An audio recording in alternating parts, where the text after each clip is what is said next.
It's been pretty, I would say, non-linear from a career path. I think we can all say that maybe even 5 years from now, some of the jobs that will exist, we wouldn't have predicted, right? The first lesson is, you really just need to back yourself more often than not. Anyone that's on a entrepreneurial journey, you're sort of pushing into the darkness alone to some degree. You can't get discouraged if this problem's not getting solved in the short term. They just see the tail end where you get that little bit of hockey stick and it's like, oh, it all just fell into your lap. If you have a really good understanding of the problem, you're very focused on it, and you know it as well, if not better than anyone else, make sure you back yourself. It's non-renewable. You ain't getting it back. And you kind of got one shot at it. Welcome, everybody, to another episode of SaaS Stories. Today, I'm joined by Sam Zammit, Chief Product Officer and co-founder of Karmo. Welcome, Sam. Thanks for having me, John. Great to meet you. Absolutely. Now, you've had quite a cool background. You've led teams in the military. You've got into corporate consulting. You've done the startup world. Um, how Tell us a little bit about your journey into the world of SaaS. How did you get started? How did you end up where you are today? Yeah, it's been pretty, I would say, non-linear from a career path. I grew up in Gladstone, Central Queensland. It's a bit of bit bigger now than what it was back then, but sort of industrial town. And I think everything at the time, I think about some of the careers now that just weren't either in existence back then, or at the very least weren't well communicated. That was one of the reasons I ended up joining the army at the start. But that sort of allowed me to travel more, see more of the world, and when it came time for me to leave, I had a really good opportunity to go and do a full-time MBA at the University of Queensland. I did that full-time back in 2013, and that sort of really opened my eyes up to what else was out there. I certainly wouldn't have predicted being heavily involved in software 20 years ago. But I guess through, getting involved into a consulting business at the time that had a very strong software focus, and then joining Uber on the Queensland operations team, and you start to get a lot more exposure. But I guess also, getting a good exposure into that sort of connection between software and operations. And I think, if I could say anything about, what my career has looked like since then, it's there's definitely a software and sort of product angle, but it's also, very heavily focused around operations as well. That's such an interesting journey. I think we can all say that maybe even 5 years from now, some of the jobs that will exist, we wouldn't have predicted, right? Like with AI exploding. But tell me a little bit about Karmo. So you've had experience at Uber. You've had experience, in consulting as a leader. This must have then kind of sparked this idea that is Karmo. Well, I mean, to some degree. So the business was originally founded back in late 2018 by our CEO, Nick Boucher. He's got a really strong dealership background, really understands the automotive industry. And he was looking for a way at the time to sort of,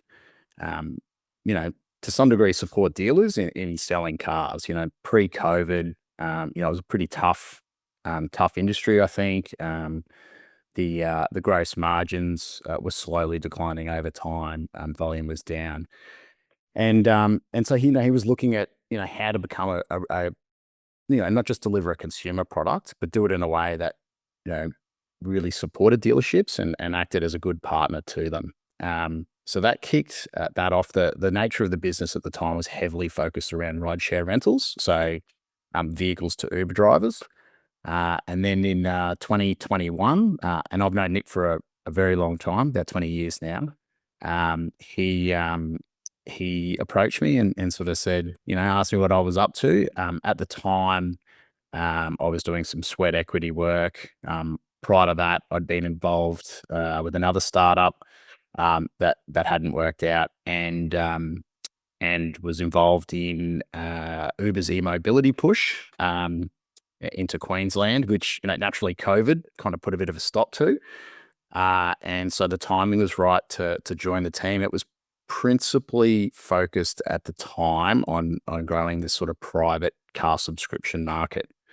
Um, I think from memory, we bought about 8 Teslas at the time, and one of the few cars that we could sort of get our hands on relatively easily. And they just sort of they went really quickly, and then we started to double down on that. At this point in time, that sort of rideshare part of the business is a pretty small part of the business, and that private and business part of the business is really the bulk of our revenue. Got it. Got it. And so it sounds like you've had a few different experiences across different startups. I'm curious, what are maybe some key lessons that you've learned in terms of growing and scaling a startup? Yeah, I mean, in some ways, I think the first lesson is, you really just need to back yourself more often than not. I'd be really reticent to sort of plot out a path or an instruction manual. There's so many challenges. There's so many different problems. Every business, both from a consumer side, right, but also, what do you need to do on the inside of the business to support that model? How many people do you need? What kind of industries do they need to come from? What other problems does that create from a management perspective? I think, even just running a business, running a team, um, especially over the last few years, like work is changing constantly, and how people are employed and where they work and how they work. So there's all these little challenges along the way. I mean, ultimately, you kind of, and I think anyone that's on a entrepreneurial journey, you're sort of pushing into the darkness alone to some degree. So you've kind of got to be careful about, um, take advice, absolutely, but at some point, you really just need to back yourself and keep putting one foot in front of the other. That's so true, isn't it? Like you just there's so many different parts. There's not one right way of doing it. And do you think it takes like a specific type of personality that can be, you know, someone that can grow a startup? Do you feel like there's certain key personality traits that are required for this? I mean, it's hard. It's hard to, I've met so many different people, I think, in my journey. Sometimes it's that specific type of personality, but also, we were talking beforehand about, being parents at different times in people's life, that opportunity presents itself as well. I always say to people, especially when they're starting out in their journey, it's like you've got so much less to lose at that point. So you can be a bit bolder. Once you're starting to have a family and things like that, maybe your risk appetite decreases a little bit. But yeah, I mean, there's definitely some common traits I think I've seen. I think people that are curious about problems, and I think people that can stay on target as well. And what I mean by that is, that problem you fall in love with at the start, you have to stay in love with for the long term. It's very easy to get caught up in, we need finance for this, or we need money for this, or we need to solve this problem. But, staying focused on, what's that core problem you're trying to solve, and not letting it go, seems to be fairly consistent with the people I feel like that I see doing really well. Yeah, I think the word grit comes to mind actually as you were saying that. Like, yes, you need to be a problem solver, but also you can't get discouraged if this problem's not getting solved in the short term, right?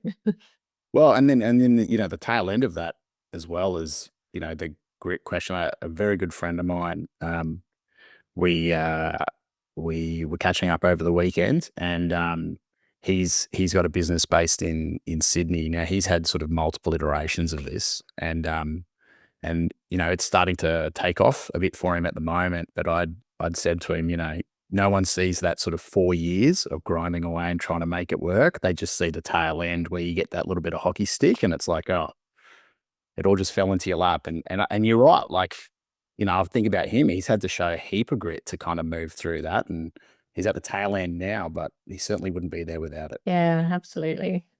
What do you think's been one of the most unexpected lessons that you've learned throughout your journey? Oh, where do I start? Yeah, I mean, I guess there's like there's quite a few along the way, and at different times in the business. I think probably one thing is, when you're starting out, this sort of overestimation of experience. Um, and and what I mean by that is not that people with experience, should be ignored or anything like that, but that often, everyone else is just trying to make it work as well. Everyone else is facing problems for the first time. I think, and I go back to that point earlier about backing yourself. I think it's easy sometimes to sort of defer, um, or maybe overemphasize someone else's views. You might have that little nugget, and I think that lesson, I feel like I've learnt that lesson a number of times, even when I expect that I've learnt it. To just keep focusing on, if you have a really good understanding of the problem, you're very focused on it, and you know it as well, if not better than anyone else. Make sure you back yourself. Yeah. No, I like that. Coming back to Karmo, I feel like the transport industry in general has already been disrupted so much in the last few years. I mean, with self-driving cars, it's about to get even more disrupted in the next few years. Um, Tell us about the space. Like, what excites you about this space? Why did you see, that this was the problem that you wanted to solve? Yeah, I mean, look, I think there's sort of two parts to this. I think the first part is, solving, or I guess balancing the question of what does car ownership mean and what is it worth. We look at, there's around 11 million dwellings in Australia. 55% of them have more than two cars in the driveway. Now, at the same time, when you look at the total cost of ownership reports that most of the automotive bodies produce, RACV, for example, produce one annually. Typically speaking, of your cost of owning a car, 40% of your cost goes to depreciation. Mhm. Now, and at the same time, people don't realize that, or they don't account for it, which means, well, for most people, whatever you think your car costs you each year, it's probably 50% higher. Um, and so I think, like, there's a sort of, exciting opportunity to educate people about, what does it really cost you to own a car? At the same time, being able to provide an alternative access model that is priced the same, if not better, but also has the flexibility of being able to hand the car back with notice, without significant penalty or any penalty, um, and being able to rotate and have a new car every sort of 6 to 9 months. I think is a really sort of fascinating problem. On the other side of it, though, we've also got, and I talked a little bit earlier about being partners to dealerships and manufacturers. Um, I find it really exciting to be able to play a role in the success of other businesses. And we think a lot about how do we make sure our model continues to support them. We sort of see ourselves in some ways as a bit of a regulated two-sided marketplace. We've got the customers on one side, demand, dealers and manufacturers on the other side, supply, and making sure that we can connect those two so that it's a win-win for everybody is a really interesting problem, but really exciting. Mm, yeah, absolutely. And I think, it's a good problem to be solving, especially as the cost of goods just keeps going up and up. And, people might not be able to afford paying outright or even the finance options that are available. Do you think consumer behavior around car ownership is changing? Like, do you think people are kind of letting go of the need to own the car? Well, I mean, you sort of raise a good point there around, cost. Increasingly, we look at, those 55% of households, principally families, as capital allocators. And so how they allocate that capital becomes very important. If you look at the last, I think about just even my own lifetime, getting a car as a young man was like a really big thing. I grew up in Gladstone, in a regional area.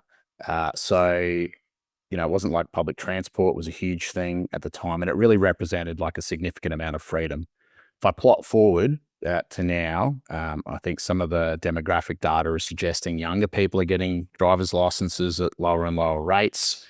With remote work, we've got people moving to areas where they don't need to drive as much as well. Um, so I think if you kind of pull all these things together, you start to see an absolute change, and kind of on that cusp, as you said, right, autonomous vehicles. It's hard to imagine the landscape is going to be much like 20 years ago in sort of 5 to 10 years. For sure. Do you think it's been a bit of a mindset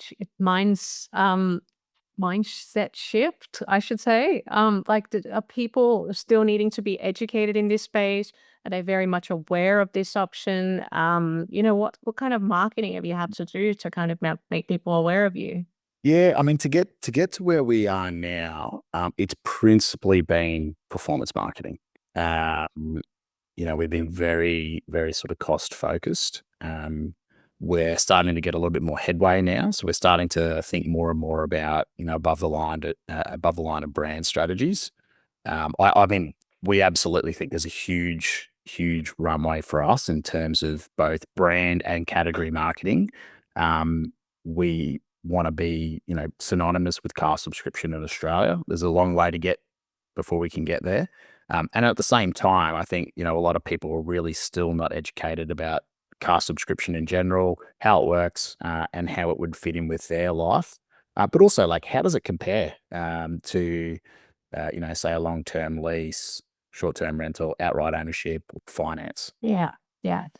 Can we do a little bit of a deep dive in some of the marketing that you've done? Like you mentioned performance marketing, maybe some key campaigns that have worked incredibly well for you. Um, well, geez, I think we've taken a bit of historically, a bit of a scattergun approach.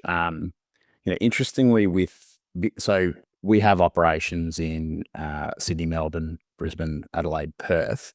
What we've found with performance marketing in general is if you've got a really low, and depending on how you set the campaigns up obviously, but if you've got a really low cost per click, for example, and that's what you're optimizing for out of a capital city, it's very easy for that spend to get sucked into that capital city, and then you have smaller cities not getting any money. So we've really taken, this like multiple campaigns at the city and product level to make sure that we're kind of allocating funds fairly. Um, what that's meant in terms of like, search terms and how we think about content has been like we've sort of, thrown everything at it. I guess that's the good thing about performance marketing. So one thing that's been interesting though is, certain things at different times of the year work and then they don't. Changing key terms and search terms. I wouldn't say there's been an absolute standout. Other than to say all of our referral acquisition has been typically outstanding. We look at our customer base in sort of two main areas, long term and short term.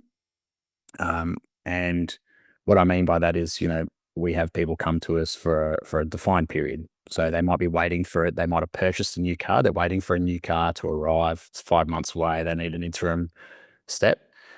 Um, so we'll have those people come through. And then at the same time, we have people that have been with us for a number of years now. And we look at them very differently from a churn and acquisition perspective. But across both, what we really look at is, and from the top of our campaigns, referrals, organic, all the way through to, what their sort of lifetime revenues look like. We look at them as how do we build a long-term relationship? It's a bit like housing, right? Like, people don't leave home and then just buy a house and then that's it for the rest of their life. They might rent, they might buy, they might move city, they might go back to renting, et cetera, et cetera. And so we want to make sure that throughout all of our marketing campaigns and then how we onboard customers, how we retain customers, that we're looking at this from like a really holistic vehicle access perspective, not just this sort of small finite problem that we need to solve today. Yeah, right. And also, it sounds like there needs to be kind of a lot of local relevance in some of the messages. Like you mentioned, all the big cities in Australia. Do you find that you have to deliver different types of messages across those cities? Is the audience quite different? Yeah, I mean, it's not, I wouldn't say it's like fundamentally different, but, we definitely see, and this is probably an insight about 12 months old at least now, but Our BMW campaigns worked really, really well in Melbourne, more so than they did in other cities.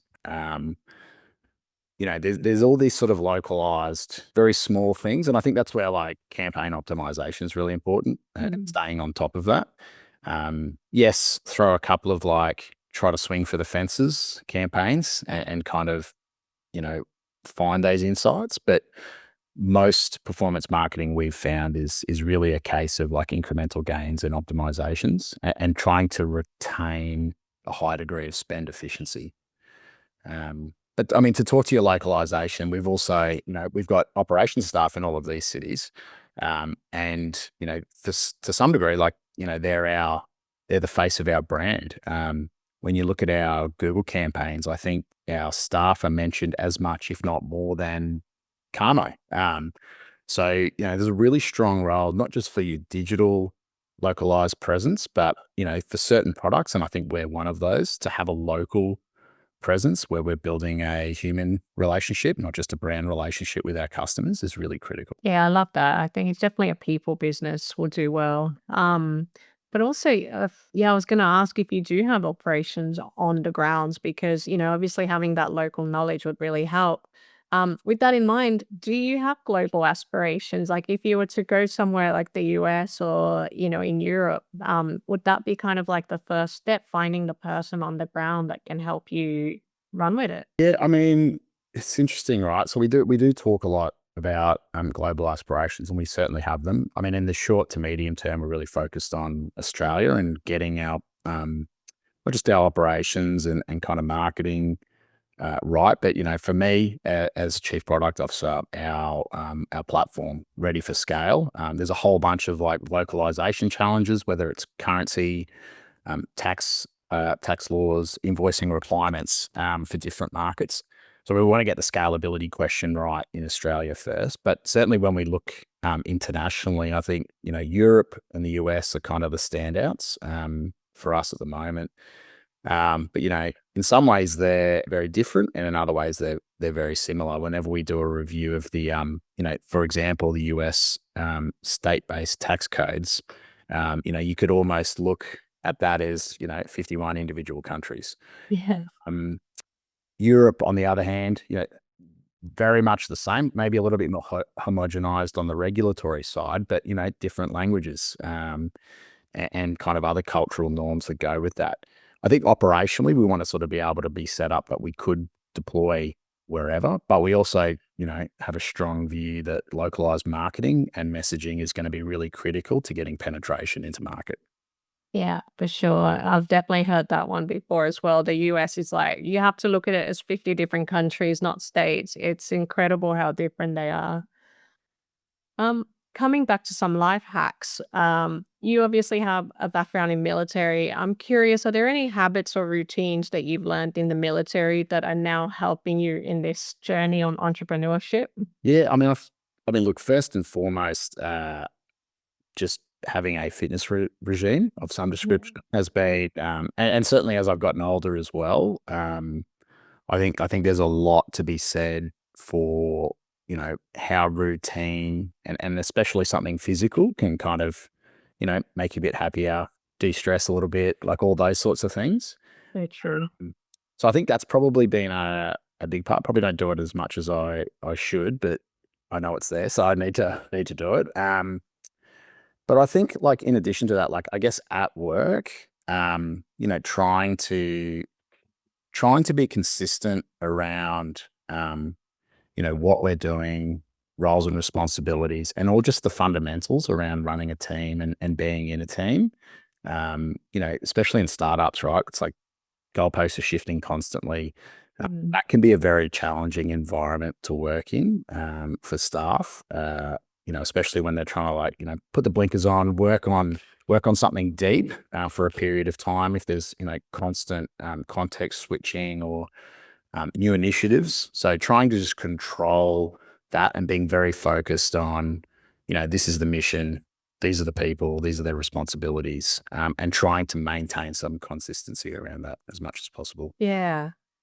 It's funny, chief product officer, but I've heard you say the word people and team so much because obviously you feel like, that it's the people that drive the business as much as the product. So I'm curious, like in terms of leadership skills, what do you find works really well with managing some of these teams and people? What are maybe some of the core values that guide that? I mean, yeah, it's funny you say that. I've said with some of my own team in the past, I feel like my role, I'm the product manager of the team. That's the product I'm trying to build as the team, and then they're working obviously on the platform. Um, yeah, I guess I'll just go back to consistency. I think, you know, I had a very early on in my career, I had a pretty seasoned infantry sergeant say to me that, most people, all they really want to know is where are we going? How long is it going to take us to get there? And what does success look like at the other end? And it's pretty simple, right? I mean, it's challenging to stay on that in a rapidly changing environment, and for people to really feel that in their bones. But I think as much as possible, it's creating that clarity for the team. Um, that then sets the base mark, or I guess the foundations around the rest of your leadership style. And then I sort of typically will just go back to situational kind of leadership ideas, and having enough EQ to figure out what each person needs. Again, that's challenging. It's pretty busy. You got to spend some time thinking about it. It's easy to get it wrong, um, but just focusing on does this person need a little bit of space? Does this person need a little bit more direction? And being flexible enough as a leader to acknowledge that, and be able to deliver that. Yeah, that's really interesting. I mean, what are we doing? Where are we going? What does success look like? It kind of gives them stability as well as purpose, which I think are two things that people really crave. Absolutely. And I think, like, that if you can do that, it starts to build those values out in the rest of the team. I like to think the team that we have, and the team that we're building is very sort of mission and outcome orientated.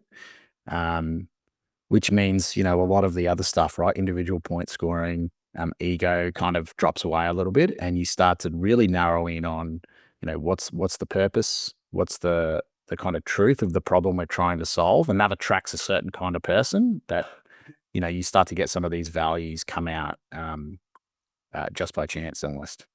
Yeah. If you could go back in time to the early days of Karmo and maybe change some of the roles that you hired for, is there any roles that you would have recruited earlier as opposed to later? Oh, all of them? Uh, yeah, I mean, I'd say I have thought about this quite a bit. Hiring and getting that right is either really valuable to the business or can be really costly. Um, at the same time, I think about the last few years. We've really tried to build this business in Brisbane principally, and headquarter in Brisbane. We started hiring. I think the start of our journey for hiring back in sort of late 21, in particularly this space. You had big tech companies really hiring a lot at the time. And that made it really challenging when you didn't really have any brand recognition. Now we were able to find some really great people early on, and as we've sort of as the business has changed and as the team have changed, we've been able to add to that. Um, but we were very cost sensitive as a business. We're very careful about when we hire and who we hire. Um, and, to some degree, I don't know that we would have necessarily done a lot differently. There's certainly some ways in which we would have done it maybe. And certainly if I think about some of the people that we've hired, and how we could better support them over that period. But I think the fundamentals is really, growing a business and trying to make sure that, you're staying in the black. That it's really hard. I think anyone going at the start of their startup journey will kind of be very heavily into cash flow and very into the books, and it's one of the most expensive things that you'll do is hire people, but it's also where you get most of your value. So you got to be really careful about how you do that, and very very much invest in those people as well. Yeah, no, definitely. Do you think it's becoming easier for startups to attract really good talent? I just feel that, the appetite for working in a startup, you naturally have to be a bit of a risk taker. You have to have it, kind of a completely different personality, I suppose, than if you're someone that wants to work for the big corporates. And a lot of the famous entrepreneurs are now coming out on podcasts and saying things like, if you want to get started and if you want to learn as much as possible, go work at a startup, don't go work at a big company. Yeah, that's funny. That's certainly in my circle. That's been something we've all shared over the last sort of 10 years. Is like some of the best advice, and I've given that advice to a number of people. But it depends on your personality type as well, right? Mm, If some big companies, have really well thought out um, and sort of detailed training plans, and there's a whole bunch of like formal learning. If that's attractive to you, that's a great place to work. But certainly, like I think if you want kind of that rapid exposure to a really broad parts of the business. Um, Startups, you get so much exposure so quickly, so much responsibility, and it's really like very merit based. If you can demonstrate to the rest of the business that you can get stuff done, well, you're going to get more of it and more opportunity. yeah. No, I do find that with startups, some people do really well because I think a lot of people are underestimated and they do actually prefer to be thrown in the deep end and told, you got to learn all of this stuff. Go for it. You're on your own. Not so much you're on your own, but, we'll help you. But Mm. you have to learn all of these things. Whereas in a big company, like you said, that training plan, that could be like 2 years long, which is something you might learn in 6 months at a startup. Yeah, absolutely. I mean, some of my favorite hires over the last sort of 20 years have been like kind of to some degree didn't entirely make sense at the time, but you sort of recognized a bit of a spark and maybe some hunger in that person. And you just need to give them an opportunity to let them show you what they can do. Yeah, those are good qualities to hire for, I think. So, my last question for you, bit of a tradition on the podcast. If you could go back in time and give yourself one bit of advice, this could be either at the start of your career or it could be way back before that. What would that advice be? Yeah. I Before I say it, I might just give the sort of anecdote. I had a really a good friend's mate, we're back 10 years or so. He was going through a bit of a career change, and he's a little bit older than I was. And I was sort of querying him about it and what he was going to do. And I said to him, like, what's sort of driving this? And he said, and he knew to the day, I think, just about, but he said, I've got about 4,750 days left of my working career. Uh, every year from here on in is about 5% of that. I don't want to spend that here. And so I think like if I go back to, early on, it's like you're young, you think you've got forever to do everything. I would just say to myself, like, be very critical about how you spend that time, and make sure that when you're spending it on people and things that are going to help you be the best version of yourself. It's non-renewable. You ain't getting it back, and you kind of got one shot at it. So, in some ways, I don't want that to sound daunting, but it's like I think it helps, give you some laser focus around prioritization and kind of being intellectually honest with yourself about what you want to do and where you want to go. Mm. Oh, I love that advice. I think it's really good for all of us out there that are kind of sitting on the fence of a decision we're not sure we should make, based on um, just the comfort levels that we have versus is this something I really want to do? So I love that. That's brilliant. Sam, thank you so much for being on the show. I think Karmo is an amazing bit of business that's really going to change, the way people think about car ownership. So yeah, well done. I think that's brilliant. Awesome. Thanks, Jonah. It's great chatting.